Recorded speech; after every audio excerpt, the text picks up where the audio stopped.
ከሴቶች አናብስት ከሙዚቃው አርዕስት ከጂጂ ልጀምር ጥበብና ፍቅር አንቺ በማታውቂው በቴዲ ቢነገር ቅኔ ነው እያሉ አማርኛን መግደል መወለዱንማ ይወለዳል እንጂ ከስንክሳር ጠጅ ደግመው አይረጩትም የጳጳሱን ልጅ።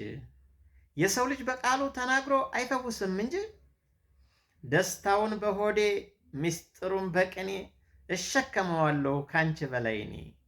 አልፋና ኦሜጋ መባሉ ነው ለካ መቼ ያስቀይማል ቃላት ለሰው ልጅ። በክፋት ተከቦ ይጨነቃል ልብ የጥበብን ምስጢር ትርጉሙን ባያውቅ ከድንጋይ ላይ ሆኖ ውሃውን ሲያፈልቅ አበባውን ቀስሞ ማሩንን ሲያዘንብ እንዳስጣል ብሎ በሙዚቃ ቃና ፍቅሩንም ቢገልጽ እየወጣ ጮኸ የዳቢሎስ ልጅ።